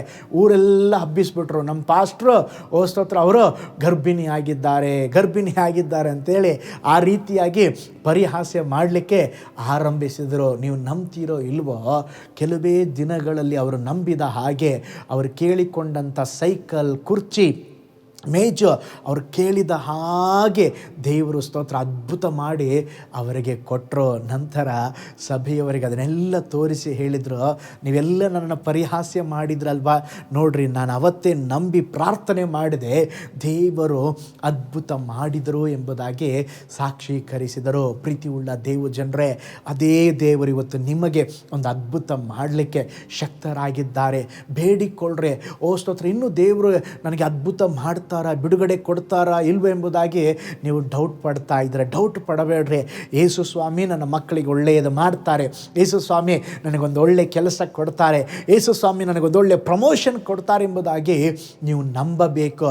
ನಾನು ಹೇಳಿದೆ ಬೇಡಿಕೊಳ್ಳ್ರಿ ಎಂಬುದಾಗಿ ಯೇಸು ಸ್ವಾಮಿ ಹೇಳಿದಾಗ ನಾವು ಸರಿಯಾದದ್ದನ್ನು ಬೇಡಬೇಕು. 2, ನಂಬಿಕೆಯಿಂದ ನಾವು ಕೇಳಿಕೊಳ್ಳಬೇಕು. ನಂಬಿಕೆಯಿಂದ ಕೇಳಿಕೊಳ್ಳುವಾಗ ಅದ್ಭುತ ನಿಮ್ಮದಾಗ್ತದೆ. ಹಾಗಾದರೆ ಮೊದಲು ಯೇಸು ಸ್ವಾಮಿ ಹೇಳ್ತಾ ಇದ್ದಾರೆ, ಬೇಡಿಕೊಳ್ಳಿರಿ ನಿಮಗೆ ದೊರೆಯುವುದು. 2ನೇ ಭಾಗದಲ್ಲಿ ನೋಡೋಣ. ಮತ್ತಾಯನ ಬರೆದ ಸುವಾರ್ತೆ 7ನೇ ಅಧ್ಯಾಯ 7ನೇ ವಾಕ್ಯ, ಹುಡುಕಿರಿ ನಿಮಗೆ ಸಿಕ್ಕುವುದು. ಬೇಡಿಕೊಳ್ಳ್ರಿ ಎಂಬುದಾಗಿ ದೇವರು ಹೇಳಿದರು, ಅದರೊಟ್ಟಿಗೆ ಹಾಗೇ ಬಿಡಲಿಲ್ಲ. 2ನೇ ಭಾಗದಲ್ಲಿ ದೇವರು ಹೇಳ್ತಾ ಇದ್ದಾರೆ, ಹುಡುಕಿರಿ ನಿಮಗೆ ಸಿಕ್ಕುವುದು. ನಾವಿರುವ ಈ ಕಾಲಘಟ್ಟ ಕರ್ತನನ್ನು ಹುಡುಕುವ ಕಾಲವಾಗಿದೆ. ದೇವರೊಂದಿಗೆ ಐಕ್ಯತೆಯನ್ನು ಏಕೀಭವಿಸಲು ಬಹುಸ್ತೋತ್ರ ನಮ್ಮ ಸಮಯವನ್ನು ದೇವರಿಗಾಗಿ ಪ್ರತ್ಯೇಕಿಸಬೇಕಾದಂಥ ಸಮಯ ಈ ಸಮಯವಾಗಿದೆ. ಯಾಕೋಬನ ಪತ್ರಿಕೆ 4ನೇ ಅಧ್ಯಾಯ 8ನೇ ವಚನ ಹೇಳುತ್ತದೆ, ದೇವರ ಸಮೀಪಕ್ಕೆ ಬಂದರೆ ಆಗ ಆತನು ನಿಮ್ಮ ಸಮೀಪಕ್ಕೆ ಬರುವನು. ಅನೇಕ ಸಮಯಗಳಲ್ಲಿ ನಾವು ಸ್ತೋತ್ರ ಕಾಲವನ್ನು ಮರೆತವರಾಗಿ ನಮ್ಮ ಕೆಲಸ ಕಾರ್ಯಗಳಲ್ಲಿ ಮಗ್ನರಾಗಿ ಬಿಡುತ್ತೇವೆ. ದೇವರನ್ನು ಸಂಪೂರ್ಣವಾಗಿ ಮರೆತು ಬಿಟ್ಟಿರುತ್ತೇವೆ. ಯಾವಾಗಲೂ ಜಂಜಾಟಗಳು, ಸಮಸ್ಯೆಗಳು, ಹೋರಾಟಗಳು, ಶತ್ರುವನ್ನೇ ನೋಡುತ್ತಿರ್ತೇವೆ. ಶತ್ರು ಏನು ಮಾಡಿದ್ದಾನೆ ಅದ್ರ ಬಗ್ಗೆನೇ ಮಾತನಾಡುತ್ತಾ ಇರ್ತೇವೆ. ಆದರೆ ದೇವರನ್ನು ನಾವು ಹುಡುಕುವುದೇ ಇಲ್ಲ. ಆದರೆ ದೇವರ ವಚನ ಹೇಳುತ್ತದೆ, ನಾವು ದೇವರನ್ನು ಹುಡುಕಬೇಕ್ರಿ. ನಮ್ಮ ಜೀವಿತದಲ್ಲಿ ಎಷ್ಟು ನಾವು ದೇವರನ್ನು ಹುಡುಕುತ್ತೇವೆಯೋ ಓ ಸ್ತೋತ್ರ, ಅಷ್ಟು ನಮ್ಮ ಜೀವಿತದಲ್ಲಿ ನಮಗೆ ಒಂದು ಯಶಸ್ಸು ಸಿಗುತ್ತದೆ. ನಾವು ದೇವರನ್ನು ಹುಡುಕುವಾಗ ಕರ್ತನು ನಮ್ಮ ಜೀವಿತದಲ್ಲಿ ದೊಡ್ಡ ಕಾರ್ಯ ಮಾಡ್ತಾರೆ. ಅದಕ್ಕೆ ಮತ್ತಾಯನ ಬರೆದ ಸುವಾರ್ತೆ 6ನೇ ಅಧ್ಯಾಯ 33ನೇ ವಚನ ನೋಡ್ರಿ. ಮೊದಲು ನಾವು ಏನು ಹುಡುಕಬೇಕು? ದೇವರ ರಾಜ್ಯವನ್ನು, ನೀತಿಯನ್ನು ಹುಡುಕಿದರೆ ಅವುಗಳ ಕೂಡ ಎಲ್ಲವೂ ನಾವು ಹುಡುಕುವ ಸಂಗತಿಗಳು ಬರ್ತದಂತೆ. ನೋಡ್ರಿ, ಒಂದು ಹಳ್ಳಿಯಲ್ಲಿ ಹೂವಾಡಿಗಿತ್ತಿಯು ಮಗು ಕಳೆದು ಹೋದದ್ದರಿಂದ ಸುಮಾರು ತಿಂಗಳು ಏನು ತಿನ್ನದೆ ನಿದ್ರೆ ಮಾಡದೆ ಮಗುವನ್ನು ಹುಡುಕುತ್ತಾನೇ ಇದ್ರು. ಮಗು ಸಿಕ್ಕಲಿಲ್ಲ. ಕೊನೆಯದಾಗಿ ತಿಂಗಳಾದ ಮೇಲೆ ಆ ಮಗು ಸಿಕ್ಕಾಗ ಆ ತಾಯಿ ಬಹಳ ಸಂತೋಷ ಪಟ್ಟಳು. ಅದೇ ವಿಧದಲ್ಲಿ ನಾವು ಕರ್ತನನ್ನು ಹುಡುಕುವಾಗ ನಮ್ಮ ಜೀವಿತದಲ್ಲಿ ಏನನ್ನು ಕಳ್ಕೊಂಡಿದ್ದೇವೆ? ಹಣ ಕಳ್ಕೊಂಡ್ರೆ ವಾಪಸ್ ಬರ್ತ್ರಿ, ಓ ಸ್ತೋತ್ರ, ಆರೋಗ್ಯ ಕಳ್ಕೊಂಡ್ರೆ ವಾಪಸ್ ಬರ್ತದೆ. ಆದರೆ ದೇವರನ್ನ ಕಳ್ಕೊಳ್ಳಬೇಡ್ರಿ, ದೇವರನ್ನ ಹುಡುಕ್ರಿ. ಓ ಸ್ತೋತ್ರ, ಕೀರ್ತನೆ 105 3ನೇ ವಚನ ಹೇಳ್ತದೆ, ಕರ್ತನ ದರ್ಶನವನ್ನ ಹುಡುಕುವವರ ಹೃದಯವು ಹರ್ಷಿಸಲಿ. ಕೀರ್ತನೆ 34 10ನೇ ವಚನ ನೋಡ್ತೇವೆ, ಯೆಹೋವನ ಸನ್ನಿಧಿಯಲ್ಲಿ ಆತನನ್ನು ಹುಡುಕುವವರಿಗೆ ಯಾವ ಮೇಲಿಗೂ ಕಡಿಮೆ ಇಲ್ಲ. ಕೀರ್ತನೆ 9 10ನೇ ವಚನ ನೋಡ್ರಿ, ಆತನನ್ನು ಹುಡುಕುವವರನ್ನು ದೇವರು ಕೈ ಬಿಡುವುದಿಲ್ಲಂತೆ.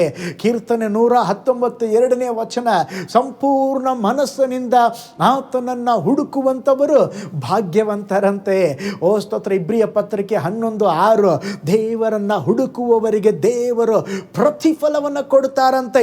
ಹಾಗಾದರೆ ಓ ಸ್ತೋತ್ರ, ಹಿಂದೆ ಒಂದು ತೀರ್ಮಾನ ಮಾಡೋಣ, ಸ್ವಾಮಿ ನನ್ನ ಜೀವಿತದಲ್ಲಿ ಇಷ್ಟು ದಿವಸ ಏನೇನೋ ಹುಡುಕ್ತಾ ಇದ್ದೆ ಲೋಕದಲ್ಲಿ. ಓ ಸ್ತೋತ್ರ, ಅಲ್ಪವಾದ ಸುಖಕ್ಕಾಗಿ ಎಲ್ಲವನ್ನು ಹುಡುಕಿದೆ. ಇನ್ನು ಮೇಲೆ ದೇವರೇ, ನಾನು ನಿನ್ನನ್ನು ಹುಡುಕ್ತೇನೆ. ಹುಡುಕಬೇಕೆಂಬುದಾಗಿ ಹೇಳುವಾಗ ಏನನ್ನು ಹುಡುಕಬೇಕು? ಯಾವ ಸಮಯದಲ್ಲಿ ಹುಡುಕಬೇಕು? ಮುಂಜಾನೆಯಲ್ಲಿ ದೇವರನ್ನು ಹುಡುಕಿರೇ. ಯೇಸುಸ್ವಾಮಿ ಲೋಕದಲ್ಲಿ ಇರುವಾಗ ನಮಗೊಂದು ಮಾದರಿಯ ಜೀವಿತವನ್ನು ತೋರಿಸಿ ಹೋಗಿದ್ದಾರೆ. ಅವರು ಬೆಳಿಗ್ಗೆ ಮುಂಜಾನೆ ಇನ್ನೂ ಮಬ್ಬಿರುವಾಗ ಹೋಗಿ ಅರಣ್ಯದಲ್ಲಿ ಪ್ರಾರ್ಥಿಸ್ತಾ ಇದ್ರಂತೆ. ನಾವು ಮುಂಜಾನೆಯಲ್ಲಿ ದೇವರನ್ನು ಹುಡುಕಬೇಕು. ಮಾರ್ಟಿನ್ ಲೂಥರ್ ಎಂಬಂಥ ದೇವ ಭಕ್ತನು ಕಡಿಮೆ ಪಕ್ಷ ಬೆಳಿಗ್ಗೆ 2 ಗಂಟೆ ಅವರು ದೇವರನ್ನು ಹುಡುಕದೆ ಯಾವ ಕಾರ್ಯ ಮಾಡ್ತಾ ಇರಲಿಲ್ಲಂತೆ. ಒಂದು ಸಾರಿ ಅವರು ಹೇಳ್ತಾರೆ, ನಾನು ದೇವರನ್ನು ಹುಡುಕದೆ ಆ ದಿನ ಏನಾದರೂ ಕೆಲಸ ಪ್ರಾರಂಭಿಸಿದರೆ ಸೈತಾನನು ನನ್ನನ್ನು ಗೆದ್ದು ಬಿಡ್ತಾನೆ. ಆದರೆ ನಾನು ದೇವರನ್ನ ಹುಡುಕಿ ಸ್ತೋತ್ರ ನನ್ನ ಜೀವನದಲ್ಲಿ ಬೇರೆ ಕೆಲಸಕ್ಕೆ ಹೋಗುವಾಗ ನಾನು ಎಲ್ಲವನ್ನು ಗೆಲ್ಲುತ್ತೇನೆಂಬುದಾಗಿ ಹೇಳಿದ್ರಂತೆ. ಹೌದು, ನಿಮ್ಮ ಜೀವಿತದಲ್ಲಿ ಸೋತು ಹೋಗಿದ್ದೀರಾ? ಎಲ್ಲ ಕಾರ್ಯಗಳಲ್ಲಿ ತೊಂದರೆಗಳು, ಉಪದ್ರವಗಳು, ಬಾಧೆಗಳು ಬರ್ತಾ ಇದೆಯಾ? ದೇವರನ್ನು ಹುಡುಕರೆ. ದೇವರನ್ನು ಹುಡುಕುವಾಗ ನಿಶ್ಚಯವಾಗಿ ನೀವು ಸೋತು ಹೋಗುವುದಿಲ್ಲ. ಎಲ್ಲದರಲ್ಲಿ ದೇವರು ಜಯ ಕೊಡುತ್ತಾರೆ. ಯೆಹೋಷಾಫಾಟ ಅವನ ವಿರುದ್ಧವಾಗಿ 3 ರಾಜ್ಯಗಳು ಬರ್ತಾ ಇದ್ದಾರೆ. ಏನು ಮಾಡಬೇಕು, ಎಲ್ಲಿಗೆ ಹೋಗಬೇಕು, ಯುದ್ಧ ಮಾಡಬೇಕು, ಏನೂ ಗೊತ್ತಿಲ್ಲ. ಅವನು ಉಪವಾಸದೊಂದಿಗೆ ದೇವರನ್ನು ಹುಡುಕಿದ. ಮೊದಲು ಮುಂಜಾನೆಯಲ್ಲಿ ಕರ್ತನನ್ನು ಹುಡುಕರೆ, ಉಪವಾಸದೊಂದಿಗೆ ದೇವರನ್ನು ಹುಡುಕರೆ. ಉಪವಾಸದೊಂದಿಗೆ ಅವನು ದೇವರನ್ನು ಹುಡುಕಿದಾಗ ದೇವರು ಇಳಿದು ಬಂದರು, ದೇವರು ಅದ್ಭುತ ಮಾಡಿದರು. ಈ ದಿನಗಳ ಒಂದು ಟೈಮ್ ಆದರೂ, ಒಂದು ದಿನವಾದರೂ ಉಪವಾಸ ಇದ್ದು ದೇವರನ್ನು ಹುಡುಕರೆ. ನಿಮ್ಮ ಮಕ್ಕಳಿಗಾಗಿ ಉಪವಾಸ ಇದ್ದು ದೇವರನ್ನು ಹುಡುಕರೆ, ದೇವರು ಅದ್ಭುತ ಮಾಡುತ್ತಾರೆ. ಮಗ್ದಲದ ಮರಿಯಳು ಸಹ ಮುಂಜಾನೆ ಇನ್ನೂ ಮಬ್ಬಿರುವಾಗ ಕಣ್ಣೀರಿನಿಂದ ಸಮಾಧಿಯ ಬಳಿಗೆ ಹೋಗಿ ಪುನರುತ್ಥಾನ ಹೊಂದಿದ ಕರ್ತನನ್ನು ಹುಡುಕಿದಳು. ಸ್ತೋತ್ರ. ಶೂಲಮಿತ್ತಿಯು ರಾತ್ರಿ ಕಾಲದಲ್ಲಿ ಆಪ್ತದಾಪ್ತನನ್ನು ಹುಡುಕಿದಳು. ಅದೇ ವಿಧದಲ್ಲಿ ಪ್ರೀತಿಯುಳ್ಳ ದೈವ ಜನರೇ, ನಮ್ಮ ಜೀವಿತದಲ್ಲಿ ನಾವು ದೇವರನ್ನು ಹುಡುಕುವವರಾಗಿರಬೇಕು. ಒಮ್ಮೆ ಒಬ್ಬ ಶ್ರೀಮಂತ ಬ್ಯಾಂಕಿನಿಂದ ಹಣವನ್ನು ಪಡೆದುಕೊಂಡದ್ದನ್ನು ಒಬ್ಬ ಕಳ್ಳ ಗಮನಿಸಿದನ್ರಿ. ಅವನೊಟ್ಟಿಗೆ ಹೋದ. ಅವರೊಂದು ಪ್ರಯಾಣ ಮಾಡಬೇಕಾಗಿತ್ತು. ರೈಲನ್ನು ಹತ್ತಿದ್ರು. ರೈಲಲ್ಲಿ ರಾತ್ರಿ ಚೆನ್ನಾಗಿ ನಿದ್ರೆ ಮಾಡಿದ್ರು. ಕಳ್ಳತನ ಮಾಡೋದಕ್ಕೆ ಸ್ತೋತ್ರ ಅದೇ ಬೋಗಿಯಲ್ಲಿದ್ದ. ಅವರು ಮಲಗಿದಂಥ ಸ್ಥಳ ಎಲ್ಲಲ್ಲಿ ಅವನು ಹುಡುಕಲಿಕ್ಕೆ ಆರಂಭಿಸಿದ. ಆದರೆ ಹಣ ಅವನಿಗೆ ಸಿಗಲೇ ಇಲ್ಲ. ಬೆಳಿಗ್ಗೆ ಎದ್ರು. ಅವನು ಕಳ್ಳ ಕೇಳ್ದ, ಸರ್ ಎಲ್ಲಿಟ್ಟಿದ್ರಿ ಹಣ ಅಂತೇಳಿ. ಆಗ ಅವನು ಹೇಳ್ದ, ಇಲ್ಲಿ ಸಿಗಲಿಲ್ವೇನು ಮಾರಾಯ ಅಂಥೇಳಿ ಅವನ ತಲೆದಿಂಬಿನ ಕೆಳಗೆ ಇವರು ಹಣವನ್ನು ಇಟ್ಟಿದ್ರು. ಇವನ ಊರೆಲ್ಲ ಹುಡುಕದ, ಅವ್ರಿವ್ರ ಪಕ್ಕದಲ್ಲಿ ಹುಡುಕದ, ತನ್ನ ತಲೆ ದಿಂಬಿನ ಕೆಳಗೆ ಅವನು ಹುಡುಕಲಿಲ್ಲ. ಇವತ್ತು ಕೂಡ ಸ್ತೋತ್ರ ಹುಡುಕುವುದಕ್ಕೆ ಪಾಸ್ಟರ್ ಅಲ್ಲಿ ಕೂಟ ಅಂತೆ, ಇಲ್ಲಿ ಕೂಟ ಅಂತೆ, ಸ್ತೋತ್ರ ಅಲ್ಲಿ ಅಂತೆ ಇಲ್ಲಂತೆ. ನಾನು ಹೇಳ್ತೇನೆ, ಅಲ್ಲಿ ಇಲ್ಲಿ ಹುಡುಕುವುದಕ್ಕಿಂತ ಇವತ್ತು ಅನೇಕ ಜನರು ದೇವರನ್ನು ಹುಡುಕುತ್ತಾ ಪ್ರಪಂಚವನ್ನೇ ಸುತ್ತುತ್ತಾ ಇದ್ದಾರೆ. ಅಲ್ಲಿದ್ದಾರ, ಇಲ್ಲಿದ್ದಾರ, ಇಲ್ಲಿ ನಡೀತದ, ಅಲ್ಲಿ ನಡೀತದ. ದೇವರು ಹೇಳ್ತಾ ಇದ್ದಾರೆ, ಮಗನೇ ಮಗಳೇ, ನಾನು ನಿನ್ನೊಳಗಿದ್ದೇನೆ. ಸ್ತೋತ್ರ, ನಾನು ನಿನಗಾಗಿ ಜೀವ ಕೊಟ್ಟಿದ್ದೇನೆ, ನಿನಗಾಗಿ ರಕ್ತ ಸುರಿಸಿದ್ದೇನೆ. ನಿನ್ನೊಳಗಿರುವ ದೇವರನ್ನು ಅಲ್ಲಿ ಹುಡುಕಬೇಡ್ರಿ, ನಿನ್ನಿಂದಲೇ ಆರಂಭಿಸ್ರಿ. ನಿಮ್ಮ ಮನೆಯಲ್ಲೇ ದೇವರನ್ನು ಹುಡುಕ್ರೆ, ನಿಮ್ಮ ಮನೆಯಲ್ಲೇ ದೇವರ ವಾಕ್ಯಗಳನ್ನು ಓದುತ್ತಾ ದೇವರನ್ನು ಹುಡುಕ್ರಿ. ನಿಶ್ಚಯವಾಗಿ ದೇವರ ಅದ್ಭುತವನ್ನು ಮಾಡ್ತಾರೆ. ಒಂದು ಅದ್ಭುತ ಸಾಕ್ಷಿಯನ್ನು ನಿಮ್ಮೊಂದಿಗೆ ಹಂಚಿಕೊಳ್ಳುತ್ತೇನೆ. ದಕ್ಷಿಣ ಕೊರಿಯಾ ಬಹಳ ಬಡತನದಿಂದ ತುಂಬಿದ ದೇಶವಾಗಿತ್ತು. ಆಹಾರವಿಲ್ಲದೆ ಮರದ ಎಲೆಗಳನ್ನು ಬೇಯಿಸಿ ತಿಂತಾ ಇದ್ರೆ, ಅಕ್ಕಿ ಗೋಧಿ ಧಾನ್ಯಗಳು ಸಹ ಸಿಗುತ್ತಿರಲಿಲ್ಲ. ಅನೇಕರು ಊಟ ಇಲ್ಲದೆ ವ್ಯಾಧಿಗಳು ಬಂದು ತೀರಿ ಹೋಗಿಬಿಟ್ರು.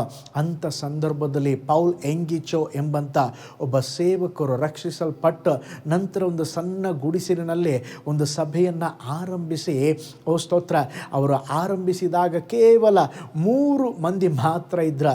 ನಂತರ ಅವರ ಸೇವೆಯನ್ನು ಬ್ಲೆಸ್ ಮಾಡಿ ಪ್ರಪಂಚದಲ್ಲಿ ದೊಡ್ಡ ಸಭೆ ಎಲ್ಲಿದೆ ಅಂತ ಹೇಳಿದ್ರೆ ಕೊರಿಯಾ ದೇಶದಲ್ಲಿ 10 ಲಕ್ಷಕ್ಕೂ ಹೆಚ್ಚು ಜನರು ಅಲ್ಲಿ ಸಭೆಗೆ ಬರುವವರಿದ್ದಾರೆ. ಸ್ತೋತ್ರ.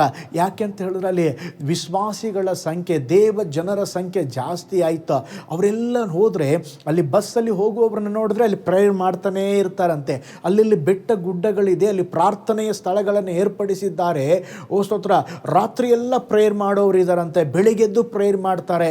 ಅದು ಮಾತ್ರವಲ್ಲ, ಗಾರ್ಡನ್ ಎಲ್ಲ ನೋಡಿದ್ರೆ ಗಾರ್ಡನಲ್ಲಿ ವಾಕ್ ಮಾಡಿ ಪ್ರೇಯರ್ ಮಾಡ್ತಾ ಇರ್ತಾರೆ. ಇಂಥ ಒಂದು ದೊಡ್ಡ ಉಜ್ಜೀವನ ಕೊರಿಯಾ ದೇಶದಲ್ಲಿ ಉಂಟಾಗಿದ್ದರಿಂದ ಆ ದೇಶದ ಪರಿಸ್ಥಿತಿಯನ್ನು ದೇವರು ಸ್ತೋತ್ರ ನೀಗಿಸಿದರು. ಇವತ್ತು 2.25 ಕೋಟ್ಯಾಧೀಶರು ಆ ದೇಶದಲ್ಲಿ ಇದ್ದಾರಂತೆ. ಆ ದೇಶವನ್ನು ದೇವರು ಬ್ಲೆಸ್ ಮಾಡಿದ್ದಾರೆ. ಎಲ್ಲದರಲ್ಲಿ ಒಂದು ಉನ್ನತ ಸ್ಥಾನವನ್ನು ಕೊಟ್ಟಿದ್ದಾರೆ. ಯಾಕೆ ಗೊತ್ತಾ? ಅಲ್ಲಿರುವಂಥ ಜನರು ಕರ್ತನನ್ನು ಹುಡುಕಿದ್ದರಿಂದ ಇವತ್ತು ದೇವರು ನಮ್ಮನ್ನು ನೋಡಿ ಹೇಳುತ್ತಾ ಇದ್ದಾರೆ, ನಾವು ದೇವರನ್ನು ಹುಡುಕುವಾಗ ನಮ್ಮ ಸ್ಥಿತಿಗತಿಗಳು ಎಲ್ಲವೂ ಬದಲಾಗತ್ತೆ. ನೀವು ದೇವರನ್ನು ಹುಡುಕಿ ನೋಡ್ರಿ. ಕೆಲವರೆಲ್ಲ ಕೇಳ್ತಾರೆ, ಪಾಸ್ಟರ್ ನಾವು ಪ್ರೇಯರ್ಗೆ ಬಂದರೆ ಏನು ಪ್ರಯೋಜನ, ಪಾಸ್ಟರ್ ನಾವು ದೇವರ ವಾಕ್ಯ ಓದಿದ್ರೆ ಏನು ಪ್ರಯೋಜನ. ನಾನು ಹೇಳ್ತಾನೆ, ನೀವು ದೇವರನ್ನು ಹುಡುಕುವಾಗ ನೀವು ನಿಮ್ಮ ಪರಿಸ್ಥಿತಿಗಳು ಬದಲಾಗ್ತದೆ. ಇನ್ನೂ ಆಶೀರ್ವಾದದಿಂದ ಆಶೀರ್ವಾದಕ್ಕೆ ತೆಗೆದುಕೊಂಡು ಹೋಗ್ತಾರೆ, ಬಲದಿಂದ ಇನ್ನೂ ಬಲಕ್ಕೆ ತೆಗೆದುಕೊಂಡು ಹೋಗ್ತಾರೆ, ಮಹಿಮೆಯಿಂದ ಇನ್ನೂ ಮಹಿಮೆಗೆ ತೆಗೆದುಕೊಂಡು ಹೋಗ್ತಾರೆ.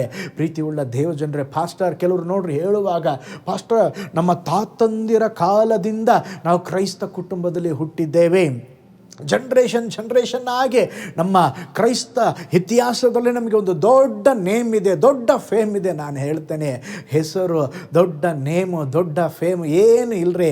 ನಾವು ಇವೀಗ ದೇವರನ್ನು ಹೇಗೆ ಹುಡುಕುತ್ತಾ ಇದ್ದೇವೆ? ನಮ್ಮ ಮುತ್ತಾತಂದಿರು, ನಮ್ಮ ಅಜ್ಜಂದಿರು, ಸ್ತೋತ್ರ, ನಮ್ಮ ತಂದೆ ತಾಯಿಗಳು ಚೆನ್ನಾಗಿ ದೇವ್ರನ್ನ ಹುಡುಕಿದ್ರು, ದೇವರು ಅವ್ರನ್ನ ಬ್ಲೆಸ್ ಮಾಡಿದ್ರು. ಇವತ್ತು ನಾವು ಹೇಗೆ ದೇವ್ರನ್ನ ಹುಡುಕ್ತಾ ಇದ್ದೇವೆ? ಇವತ್ತು ನಮಗೆ ಕಷ್ಟ ಇಲ್ಲ, ಒಳ್ಳೆ ಮನೆ ಇದೆ, ಒಳ್ಳೆ ಸೌಕರ್ಯವಿದೆ, ಒಳ್ಳೆ ಸಂಬಳವನ್ನು ಕೊಟ್ಟಿದ್ದಾರೆ. ಆದರೆ ನಮ್ಮ ಜೀವಿತದಲ್ಲಿ ಸ್ತೋತ್ರ, ಇವತ್ತು ನಾವು ದೇವರನ್ನು ಹೇಗೆ ಹುಡುಕುತ್ತಾ ಇದ್ದೇವೆ? ದೇವರು ಬಯಸುವಂಥದ್ದು ನಾವು ಕರ್ತನನ್ನು ಹುಡುಕಬೇಕೆಂಬುದಾಗಿ. ಇವತ್ತು ಅನೇಕ ಜನರು, ನನಗೆ ಸ್ವಸ್ಥತೆ ಉಂಟಾಗುತ್ತಾ, ನನಗೆ ಅದ್ಭುತ ನಡೆಯುತ್ತದಾ, ನನ್ನ ಜೀವನದಲ್ಲಿ ಇನ್ನೂ ಮೇಲ್ಮೆಯಾದ ಅನುಭವ ಉಂಟಾಗುತ್ತಾ ಎಂಬುದಾಗಿ ದೇವರನ್ನು ಹುಡುಕುತ್ತಾ ಇದ್ದಾರೆ. ಸ್ತೋತ್ರ, ಕೇವಲ ಅದ್ಭುತಕ್ಕಾಗಿ ಹುಡುಕಬೇಡ್ರಿ, ಅದ್ಭುತದ ದೇವರನ್ನು ಹುಡುಕಿರಿ.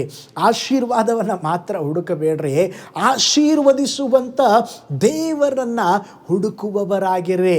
ವರಗಳನ್ನು ಹುಡುಕಬೇಡ್ರಿ, ವರಗಳನ್ನು ಕೊಡುವ ದೇವರನ್ನು ಹುಡುಕಿರೆ.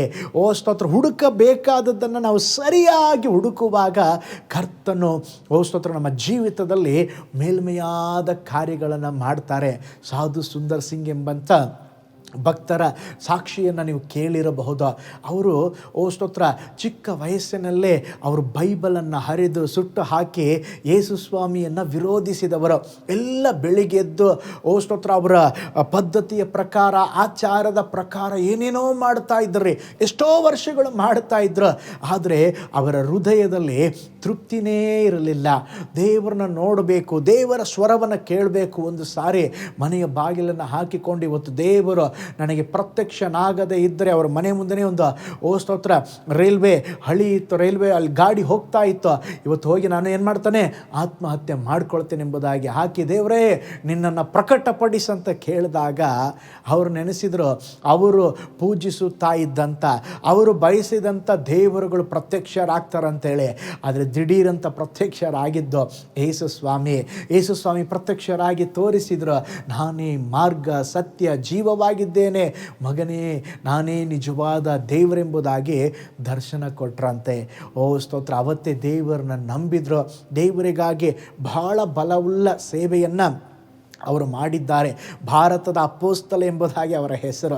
ಸ್ತೋತ್ರ, ದೇವರನ್ನು ಹುಡುಕಿದಾಗ ಅವರು ಕಂಡುಕೊಂಡರು. ಈ ದಿನಗಳಲ್ಲಿ ನಾವು ಸಹ ದೇವರನ್ನು ಹುಡುಕೋಣ, ಉಪವಾಸದಿಂದ ದೇವರನ್ನು ಹುಡುಕೋಣ, ಮುಂಜಾನೆ ಸಮಯದಲ್ಲಿ ದೇವರನ್ನು ಹುಡುಕೋಣ.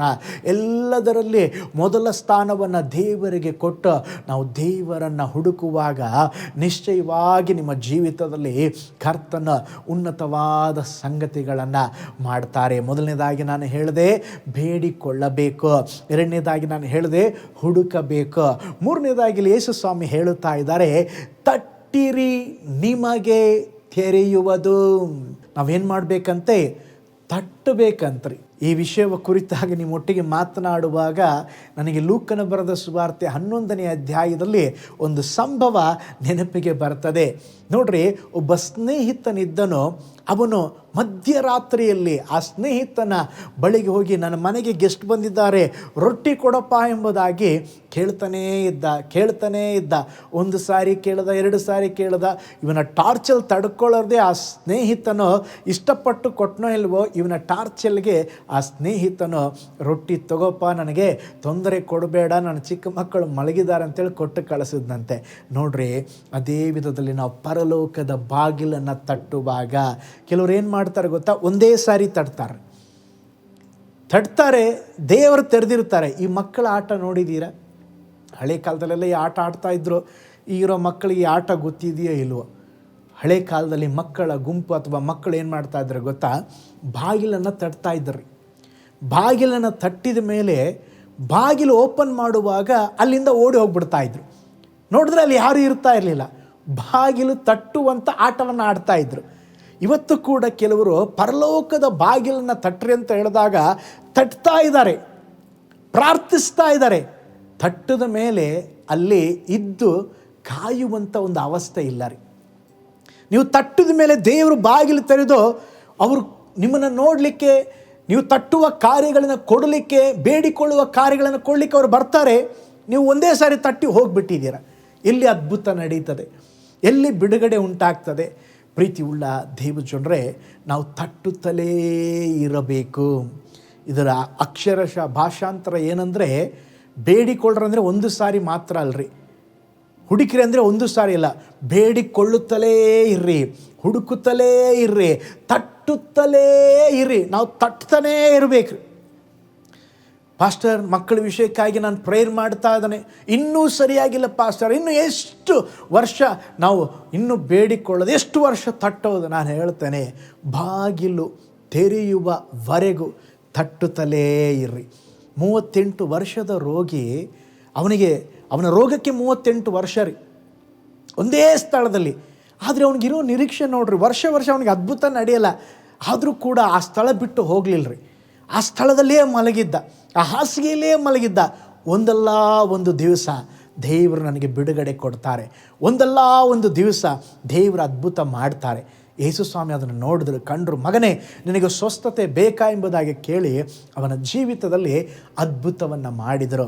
ಇವತ್ತು ನಿಮ್ಮ ಜೀವಿತದಲ್ಲಿ ಕೂಡ, ಪಾಸ್ಟರ್, ನನ್ನ ಗಂಡನ ವಿಷಯಕ್ಕಾಗಿ ಪ್ರೇಯರ್ ಮಾಡ್ತಾ ಇದ್ದಾನೆ, ಯಾವುದು ಸರಿ ಆಗ್ತಾ ಇಲ್ಲ, ಅವ್ರು ಬದಲಾಗ್ತಾ ಇಲ್ಲ. ದೇವರು ಹೇಳ್ತಾ ಇದ್ದಾರೆ, ಮಗಳೇ, ತಟ್ಟುತ್ತಲೇ ಇರು, ತಟ್ಟುತ್ತಲೇ ಇರು. ಓ ಸ್ತೋತ್ರ! ನೀವು ತಟ್ಟುತ್ತಲೇ ಇರುವಾಗ ಪರಲೋಕ ನಿಮಗಾಗಿ ತೆರೀತದೆ. ನೀವು ತಟ್ಟುತ್ತಲೇ ಇರುವಾಗ ಅದ್ಭುತ ನಿಮ್ಮನ್ನು ಹುಡುಕಿಕೊಂಡು ಬರುತ್ತದೆ. ನೀವು ತಟ್ಟುತ್ತಲೇ ಇರುವಾಗ ಸಂಗತಿಗಳು ಬದಲಾಗ್ತದೆ. ಹಾಲೆಲೂಯ! ನೀವು ತಟ್ಟುತ್ತಲೇ ಇರಬೇಕು. ಓ ಸ್ತೋತ್ರ! ಇವತ್ತು ದೇವರು ಹೇಳುತ್ತಾ ಇದ್ದಾರೆ, ಮಗನೇ, ಮಗಳೇ, ಹಾಲೆಲೂಯ, ನೀನು ತಟ್ಟುತ್ತಲೇ ಇರು. ನಾನು, ಓ ಸ್ತೋತ್ರ, ನೋಡ್ರಿ, ನಮ್ಮ ಭಾರತ ದೇಶಕ್ಕಾಗಿ ಪ್ರೇಯರ್ ಮಾಡ್ತಾನೇ ಇದ್ದೀವಲ್ವ. ರಕ್ಷಣೆ ಹೊಂದಬೇಕು, ಜೀವನ ಬರಬೇಕು. ಒಂದು ದಿವಸ ಮಾಡಿ ನಾವು ಹಂಗೆ ಸುಮ್ಮನೆ ಇಲ್ಲ, ಸತತವಾಗಿ ನಾವು ಪ್ರೇಯರ್ ಮಾಡ್ತಾ ಇದ್ದೇವೆ. ಒಂದು ನಂಬಿಕೆ, ಒಂದಲ್ಲ ಒಂದು ದಿವಸ ನಮ್ಮ ದೇಶ ಸಂಧಿಸಲ್ಪಡ್ತದೆ. ಒಂದಲ್ಲ ಒಂದು ದಿವಸ, ಓ ಸ್ತೋತ್ರ, ನಮ್ಮ ಕುಟುಂಬ ಸಂಧಿಸಲ್ಪಡುತ್ತದೆ. ಒಂದಲ್ಲ ಒಂದು ದಿವಸ ನಾವಿರುವಂಥ ಪಟ್ಟಣ, ದೇಶ ಯೇಸುವಿನ ನಾಮವನ್ನು ಹರಕೆ ಮಾಡ್ತದೆ ಎಂಬಂಥ ಒಂದು ನಂಬಿಕೆ. ಪ್ರೀತಿಯುಳ್ಳ ದೈವಜನರೇ, ಹಾಗಿರುವುದಾದರೆ ಹಲ್ಲೆಲೂಯ, ನೀವು ಸಹ ತಟ್ಟುತ್ತಲೇ ಇರ್ರಿ. ಕರ್ತನು ನಿಶ್ಚಯವಾಗಿ ಅದ್ಭುತವನ್ನು ಮಾಡುವರು. ಹಾಗಾದರೆ ನಾನು 3 ಸಂಗತಿಗಳನ್ನು ನಿಮ್ಮೊಂದಿಗೆ ಹಂಚಿಕೊಂಡೆ. ಬೇಡಿಕೊಳ್ಳಿರಿ, ಹುಡುಕಿರಿ, ತಟ್ಟಿರಿ. ಈ 3 ಸಂಗತಿಗಳನ್ನು ನಮ್ಮ ಕ್ರೈಸ್ತ ಜೀವಿತದಲ್ಲೇ ನಾವು ಮಾಡುವಾಗ ನಿಶ್ಚಯವಾಗಿ ದೇವರು ನಮ್ಮ ಜೀವಿತದಲ್ಲಿ ಒಂದು ದೊಡ್ಡ ಕಾರ್ಯ ಮಾಡಲಿಕ್ಕಿದ್ದಾರೆ. ಈ ಕ್ಷಣವೇ ಇರುವ ಸ್ಥಳದಲ್ಲಿ ನಮ್ಮ ಕಣ್ಗಳನ್ನು ಮುಚ್ಚಿ, ಓ ಸ್ತೋತ್ರ, ಬೇಡಿಕೊಳ್ಳುವ ಈ ಸಮಯದಲ್ಲಿ ಕೆಲವು ಕುಟುಂಬಗಳಲ್ಲಿ, ಕೆಲವರ ಜೀವಿತದಲ್ಲಿ ದೇವರೊಂದು ದೊಡ್ಡ ಬಿಡುಗಡೆ ಕೊಡಲಿಕ್ಕಿದ್ದಾರೆ. ದೊಡ್ಡ ಮಾರ್ಗಗಳನ್ನು ದೇವರು ಓಪನ್ ಮಾಡಲಿಕ್ಕಿದ್ದಾರೆ. ಓ ಸ್ತೋತ್ರ, ಹೊಸದಾದ ಬಾಗಿಲುಗಳನ್ನು ದೇವರು ನಿಮಗಾಗಿ ತೆರೆಯುವುದನ್ನು ನಾನು ನೋಡುತ್ತಾ ಇದ್ದೇನೆ. ಹಲ್ಲೆಲೂಯ! ಇದುವರೆಗೂ ನಿಮ್ಮ ಜೀವಿತದಲ್ಲಿ ಇದ್ದಂಥ ಎಲ್ಲ ಸಮಸ್ಯೆಗಳನ್ನು ನೀವು ಬೇಡಿಕೊಳ್ಳುವಾಗಲೇ ಕರ್ತನ ಸ್ತೋತ್ರ ಅವುಗಳನ್ನು ನೀಗಿಸುತ್ತಾ ಇದ್ದಾರೆ. Hallelujah, hallelujah!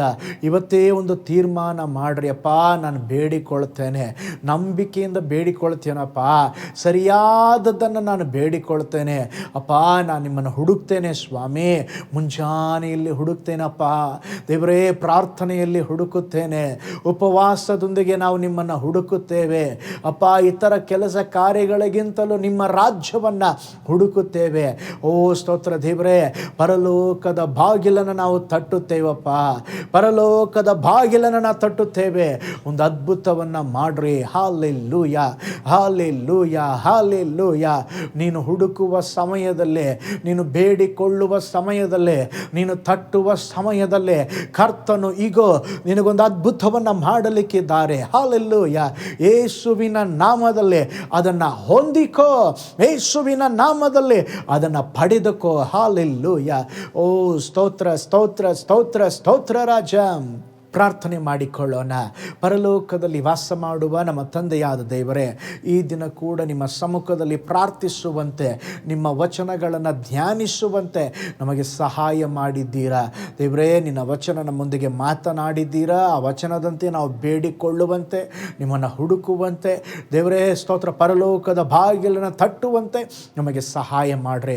ವಿಶೇಷವಾಗಿ ಒಂದು ಅದ್ಭುತಕ್ಕಾಗಿ, ಒಂದು ಬಿಡುಗಡೆಗಾಗಿ ಯಾರೆಲ್ಲ ಕಾದಿದ್ದಾರೋ ಯೇಸುವಿನ ನಾಮದಲ್ಲಿ ಅವರ ಜೀವಿತದಲ್ಲಿ ಸ್ವಾಮಿ ಅದ್ಭುತಗಳು, ಬಿಡುಗಡೆಗಳು, ಅತಿಶಯಗಳು ಸಂಭವಿಸಲಿ ಎಂಬುದಾಗಿ ನಾನು ಪ್ರಾರ್ಥಿಸ್ತೇನೆ. ನಿಮ್ಮ ಕರಗಳಲ್ಲಿ ಒಪ್ಪಿಸಿಕೊಡುತ್ತೇವೆ ಅಪ್ಪ. ನಮಗಾಗಿ ಪ್ರೇಯರ್ ಮಾಡ್ರಿ ಎಂಬುದಾಗಿ ಯಾರೆಲ್ಲ ಪ್ರೇಯರ್ ರಿಕ್ವೆಸ್ಟ್ ಕೇಳಿಕೊಂಡಿದ್ದಾರೋ ಒಬ್ಬೊಬ್ಬರ ಜೀವನದಲ್ಲಿ ಅದ್ಭುತ ಸಂಭವಿಸಲಿ. ಓ ಸ್ತೋತ್ರ. ನಮ್ಮ ಪ್ರಾರ್ಥನೆ ಕೇಳಿದ್ದಕ್ಕಾಗಿ ಸ್ತೋತ್ರ, ಯೇಸುವಿನ ಹೆಸರಿನಲ್ಲಿ ತಂದೆಯೇ, ಆಮೇನ್. Praise the Lord. ಪ್ರೀತಿಯುಳ್ಳ ದೇವಜನರೇ, ಇವತ್ತು ದೇವರು ನಮ್ಮೊಂದಿಗೆ ಮಾತನಾಡಿದ್ದಾರೆ. ದೇವರ ವಚನವನ್ನು ನಾವು ಕೇಳಿಸಿಕೊಂಡ ಹಾಗೆ ಬೇಡಿಕೊಳ್ಳೋಣ, ಹುಡುಕೋಣ, ತಟ್ಟೋಣ. ನಿಶ್ಚಯವಾಗಿ ಪರಲೋಕದ ಬಾಗಿಲು ನಿಮಗಾಗಿ ತೆರೆಯಲ್ಪಡಲಿಕ್ಕಿದೆ. ಕರ್ತನು ನಿಮ್ಮನ್ನು, ನಿಮ್ಮ ಕುಟುಂಬವನ್ನು ಧಾರಾಳವಾಗಿ ಆಶೀರ್ವಾದ ಮಾಡಲಿ. ಈ ಸೇವೆಗಾಗಿ ಪ್ರಾರ್ಥಿಸುವಂಥ, ನಿಮ್ಮ ಅಮೂಲ್ಯವಾದ ಕಾಣಿಕೆಗಳನ್ನು ಬಿತ್ತುವಂಥ ನಿಮ್ಮೆಲ್ಲರನ್ನು ದೇವರು ಧಾರಾಳವಾಗಿ ಆಶೀರ್ವಾದ ಮಾಡಲಿ. ನಾನು ನಿಮ್ಮ ಪ್ರೀತಿಯ ಸೇವಕ pastor Paul Joy. God bless you all. ಕರ್ತನಲ್ಲಿ ಪ್ರಿಯರೇ, ಈ ಸಂದೇಶ ಮತ್ತು ಪ್ರಾರ್ಥನೆ ನಿಮಗೆ ಆಶೀರ್ವಾದಕರವಾಗಿದ್ದರೆ, ದೇವರು ನಿಮ್ಮನ್ನು ಪ್ರೇರೇಪಿಸಿದರೆ, ನಂಬಿಕೆಯಿಂದ ಸಾಗುವ ಈ ಸೇವೆಗೆ ನಿಮ್ಮ ಅಮೂಲ್ಯವಾದ ಕಾಣಿಕೆಯನ್ನು ಬಿತ್ತಿರಿ. ಪ್ರೀತಿಯ ದೇವಜನರೇ, ವಾಯ್ಸ್ ಆಫ್ ಹೋಪ್ ಮಿನಿಸ್ಟ್ರಿಯ ವತಿಯಿಂದ ಕೋರಮಂಗಲದಲ್ಲಿ ಪ್ರತಿ ಭಾನುವಾರ ಬೆಳಿಗ್ಗೆ 9:30ಕ್ಕೆ ಕನ್ನಡ ಆರಾಧನೆ ನಡೆಯುತ್ತಿದೆ. ಆತ್ಮಭರಿತವಾದ ಆರಾಧನೆ, ಮನಮುಟ್ಟುವ ಸಾಕ್ಷಿ, ಬಲಪಡಿಸುವ ದೇವ ಸಂದೇಶ. ಬನ್ನಿ, ನಮ್ಮೊಂದಿಗೆ ಭಾಗಿಯಾಗಿ ಕರ್ತನನ್ನು ಆರಾಧಿಸಿರಿ. ನೂತನ ತಿಂಗಳ ಆಶೀರ್ವಾದ ಕೂಟ ಪ್ರತಿ ತಿಂಗಳು ಮೊದಲ ದಿನ ಸಂಜೆ 7 ಗಂಟೆಗೆ. ಪ್ರತಿ ತಿಂಗಳು 2ನೇ ಶನಿವಾರ ಬಿಡುಗಡೆ ಉಪವಾಸ ಪ್ರಾರ್ಥನೆ ಕೂಟ ಬೆಳಿಗ್ಗೆ 10:30ಕ್ಕೆ. ನಿಮಗಾಗಿ ಪ್ರಾರ್ಥಿಸಬೇಕೆ? ನಿಮಗೆ ಯಾವುದಾದರೂ ಪ್ರಾರ್ಥನೆ ಮನವಿಗಳು ಇರುವುದಾದರೆ ಕೆಳಗಿನ ನಂಬರಿಗೆ ಕರೆ ಮಾಡಿ ಅಥವಾ ವಾಟ್ಸಪ್ ಮಾಡಿ. ಈ ಆತ್ಮಿಕ ಸಂದೇಶಗಳು ನಿಮಗೆ ಆಶೀರ್ವಾದಕರವಾಗಿದ್ದರೆ ಲೈಕ್ ಮಾಡಿರಿ. ಇಂಥ ಅದ್ಭುತ ಸಂದೇಶ ಪ್ರತಿದಿನ ನೋಡಲು ಬಯಸುವುದಾದರೆ ಸಬ್ಸ್ಕ್ರೈಬ್ ಮಾಡಿ ಹಾಗೂ ಇತರರೊಂದಿಗೆ ಶೇರ್ ಮಾಡಿರಿ. ಕರ್ತನು ನಿಮ್ಮನ್ನು, ನಿಮ್ಮ ಕುಟುಂಬವನ್ನು ಆಶೀರ್ವದಿಸಲಿ.